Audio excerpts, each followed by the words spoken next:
자, 10월 15일 오전 장시황을 시작하겠습니다.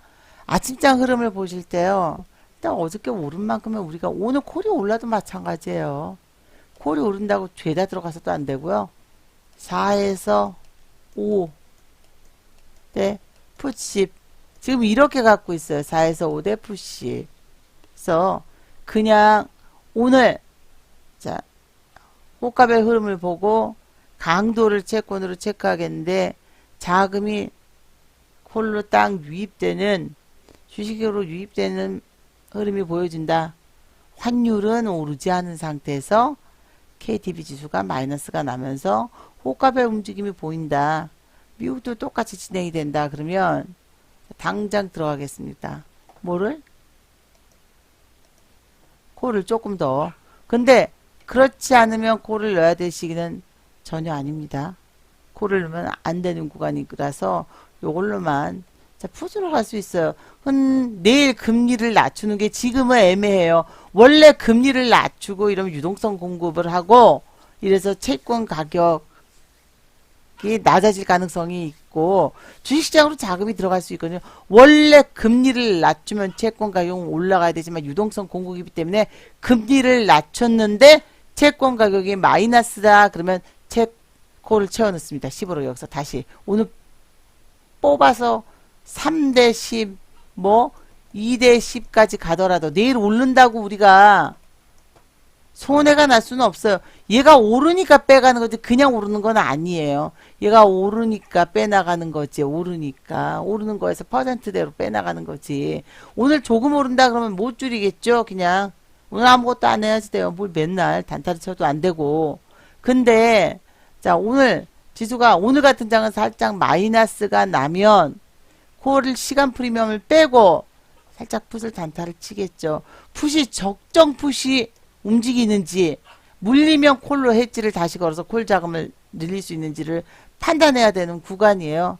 그래서 오늘은 그냥 자금을 막 넣어서도 안 됩니다. 오늘은 자금을 넣는 것도 아니고 정말 등락이 나올 시간에 내일 금통위에서 금리를 낮추고서 근데 지금 채권 가격이 워낙 레벨이 높아서 금리를 낮춰도 채권 가격이 높아지질 않아요. 자, 금리를 올리면 채권 가격이 낮아지는 건 당연한 거예요.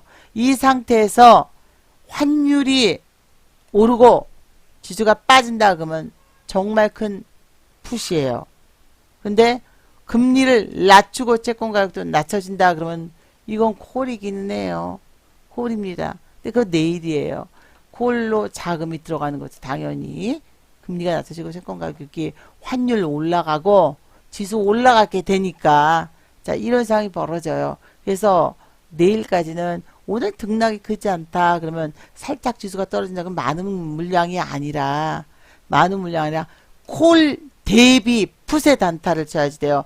콜이 시간 프리미엄 빼고 뭐 4 정도 있다 그러면 이거에 대한 10%나 20%니까 자 1이 아니겠죠. 0.8 정도. 근데 여기서 막 서너 배를 들어가지 않는 한 10% 정도 15% 1 정도 들어가시면 적당합니다. 자, 그래서 비중을 잡으면서 오늘 흐름을 보겠지만 등락이 크지 않으면 자 기다리셔야 돼요. 하지만 지금 살짝 미증시 자 올라가고 있었죠.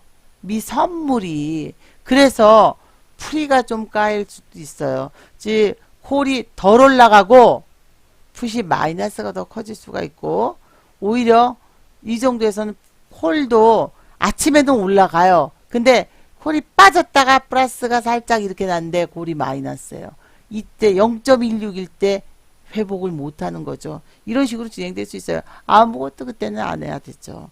확실하게 풋이 나오면서 그 경우에는 풋을 단타 쳐서 콜을 저점에서 다시 끼워낼 수 있는 기회가 살짝 그만큼만 있지만 그렇지 않다 그러면 오늘 비중을 맞출 수 있는 구간에서는 조금 더 자 아무것도 안 해야 될 구간이 진행이 됩니다. 그래서 자 오른 만큼에서 자 퍼센트대로만 빼나가면 문제가 없습니다. 자 이거 반드시 진행하는 과정 속에서 오늘 보십시오. 뭐 빅스 같은 경우에 뭐 어찌 되던 자 빅스 공포지수 지수 살짝 오르는데도 움직이지 않았어요. 이러면 콜도 별로 쓰이지 않고 풋은 좀 마이너스가 진행이 되겠죠. 약간 콜이 10% 오른다. 그럼 풋이 20% 정도 떨어질 수가 있는 구간이에요. 자, 근데 아까 플러스일 때는 빅스가 올라갔기 때문에 콜이 안 오르고 살짝 보합 부분만 플러스에서 강보합이 돼도 풋이 오를 수 있는 상황이었지만 이건 뭐 시작해 봐야지 알고, 그리고 아직까지는 자 강력한 KTV도 이렇게 진행이 됐기 때문에 지금은 이거 계속 변합니다. 시작이 돼봐야지 알아요. 근데 일단은 어저께 우리가 콜 물량을 줄였죠. 일단 KTV 지수는 플러스가 진행이 되고 있어요. 플러스. 자, 플러스 진행되는 과정이고 뭐 이렇게 움직이고 있네요. 자, 안녕하세요. 그래서 아침에 시간 프리미엄을 빼야 될 때 그 뒤로도 오를 수 있어요. 하지만 콜 물량이 한 6 정도 되신다, 7 정도 되신다, 풋 10에 다시 저점에서 싼 콜을 들어가기 전까지는 회수를 시간 프리미엄 5% 뺄 때 10% 정도 더 얹어서 15% 정도 빼시는 것도 그 뒤로 올라가지만, 자, 그저께보다도 더 올라가고 더 올라간 건데 그렇지 않다 그러면 물량을 당연히 빼셔야 됩니다. 자, 오늘은 일단 KTV 지수를 계속 안전자산 지수를 봐야 되는데 위안화가 살짝 마이너스.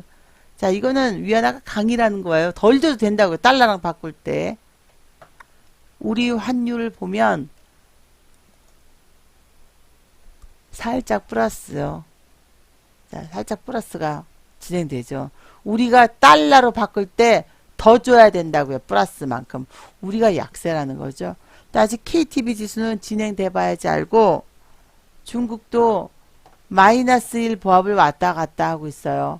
그리고 미국 선물은 자 여전히 자, 플러스가 진행이 되고 있어서, 자 아침엔 일단 시간 프리미엄을 5% 정도 빼고 당월물 지난 금요일 시작한 월화. 자 아직 그리고 이번에는 연휴가 없습니다. 휴일이 없습니다. 그래서 자, 근데 콜을 어제보다 덜 빼줬다 그러면 이따가 콜이 더 오르죠. 어쩔지는 알 수가 없잖아요. 비중을 조금 많이 콜을 어제 덜 파셨다는 분들은 자, 오늘 조금 더 빼서 한꺼번에 빼지 마시고요. 시간 프리미엄 때 5%일 때 한 10% 빼시던지, 너무 많이 안 팔았다 7대 10 정도다 그러면 15%를 빼시던지 이렇게 하면서 그 다음에 콜 뺄 때 자 그대로 풋으로 가도 자 어느 정도만 비중을 맞춰 놓으면 됩니다. 원래 금리가 높았을 때는 100원짜리 콜이 내일 300원도, 풋은 특히 100원짜리 풋이 내일 300원도 갔다 200원 떨어졌다 그 다음날 400원도 갔다 막 왔다 갔다 하는데 지금은 변동성이 작잖아요. 근데 변동성이 확대된 시기죠. 채권도 금리를 낮추는 걸 10월달 거의 기정사실화 되고 있는데도 못 들어가고 있어요. 상투를 잡을까봐 그런 상황이에요. 그리고 그렇기 때문에 발행한 채권들이 썩 좋지는 않았어요. 어제 10년물은 그나마 나았지만 지난주 50년물도 썩 좋지는 막 달려드는 건 아니었죠. 응찰자가 좀 작았어요. 자, 그래서 지금 같을 때는 어떻게 부분 낙찰이 이루어졌냐기보다는 어느 정도인가, 그리고 어느 정도의 응찰자가 높은 가격의 채권을 사들였냐가 가장 중요한데, 자 일단 비중대로 가겠습니다. 미국 선물은 지금 21, 22 조금 더 올랐습니다. 그리고서는 뭐 별달리 아직까지는 자 움직임이 뭐 나오는 건 아니에요. KTV 지수가 살짝 1일 뿐.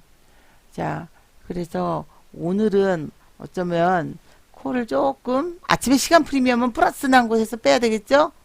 뺀 이후로 지수가 하락으로 확실하게 들어가지 않는 한은 자 단타를 치지 않습니다. 그렇지 않으면 아무것도 안 해야죠. ELW는 맨날 사고 팔고 했다간 비중이 엉망이 돼버려요. 그리고 맨날 풋만, 맨날 콜만 아니죠. 오르는 쪽은 빼나가셔야 됩니다. 그래서 지금 현재로는 이미 예약된 이 채권 거래 이후로는 자, 요것만 봐서는 푸시고요. 요것만 봐서는 콜이에요. 가장 유력한 건 뭐냐고요? 근데 전부 다 걸어놨기 중에 이 중에 가장 센 건 얘입니다. 10년물 채권이 지수를 좌우해요. 살짝 이런 플러스가 날 수도 있다는 거예요. 근데 일단 그런데도 애매모호한 건 안전자산으로.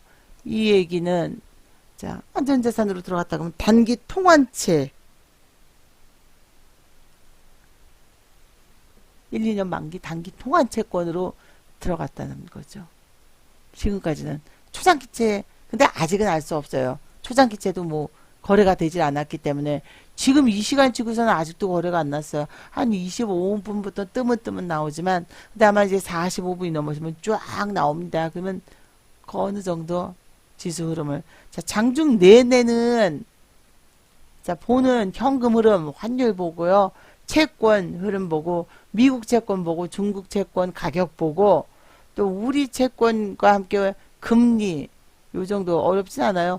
이게 다 맞물려서 움직임이 나오기 때문에 보면 지금 지수가 음봉이 뚝뚝 떨어져도 곧 마감을 하고 다시 양봉 진행되겠구나. 적어도 풋을 단타 칠 때는 아니구나. 적어도 남아있는 콜을 다 패대기 쳐서 매도해야 되는 시기는 아니겠구나를 판단할 수가 있습니다. 그래서 지금 상황으로는 어찌됐건 자 10년물 채권은 이야기니까 마이너스라고 이기 때문에 지수는 콜 쪽이고 하지만 KTB 지수는 그래서 보면 단기 통환채로 들어갔구나 라고 지금은 판단할 수 있지만 그것도 모르죠. 초장기채로 들어갈 수도 있는 거예요. 초장기채로 들어가서 KTB가 오른다 그러면 푸시겠죠. 자 그래서 아직은 알 수 없습니다. 그렇기 때문에 어저께 팔아나갔던 콜을 오늘 아침에 시간 프리미엄은 무조건 빼고 시작을 하겠습니다. 한다 그러면 어렵지 않은 매매가 될 거예요. 당월물 이제 초입입니다. 물량을 무리하게 줄여야 될 시기는 아니에요. 하지만 오른 것만큼은 줄여야 되겠죠. 콜. 그리고 내일 기준금리를 낮췄는데 채권 가격 빠지면서 지수 올라가는 상황 보이면 다시 콜을 조금 채워낼 거예요. 하지만 빠르게 왜냐면 지금 금리를 낮추는 거는 디플레이션을 염두에 두지 않고 낮추는 거고 정말 경기 둔화하게 디플레이션이 강화된다 그러면 기준금리 낮추는 걸 팍팍 진행 못해요. 우리는 작년에 미국이 4번 올릴 때 그리고 미국이 12월에 금리 올리는 거를 딱 채권금리 10년물 낮춰질 때 동결해 버렸는데 우리는 그때 올렸잖아요. 근데 어찌됐건 남들 4번 올릴 때 우리는 한 번밖에 안 올렸어요.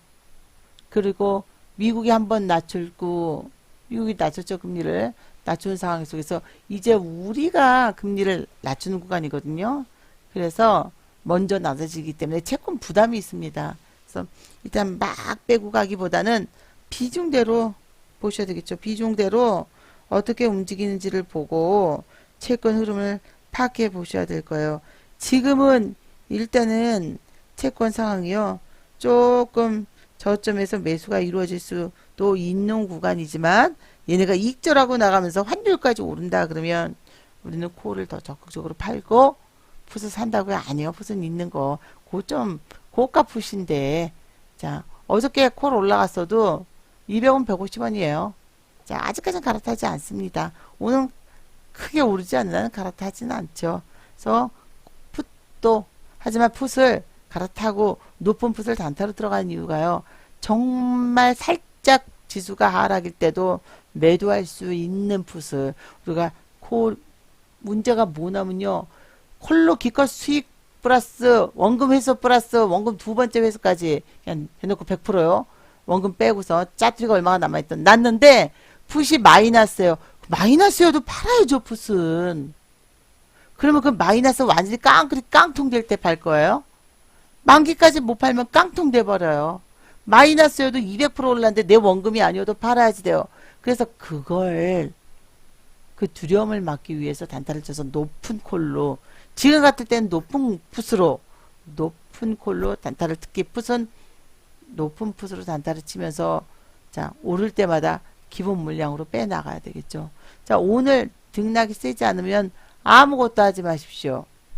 자 있는 물량 갖고 아침에 시간 프리미엄만 플러스가 난 것만 빼나가는 거예요. 자, 풋은 아니고 콜 플러스 단기 진행되겠죠. 풋은 지수가 만약에 크게 밀리지 않는 한 오늘 시간 풀이면 못 뺄 수 있습니다. 아직은 당월물 3주차부터는 등락이 나온 이후로부터는 마이너스여도 빼가야 돼요. 자, 마이너스여도 평단보다 빼요 하지만 그러면 마이너스 40%일 때 빼지 마이너스 90%일 때 빼겠습니까? 자, 등락이 나온 3주로부터는 자금을 줄이셔야 됩니다. 오늘 여기까지 하고 마감하겠습니다.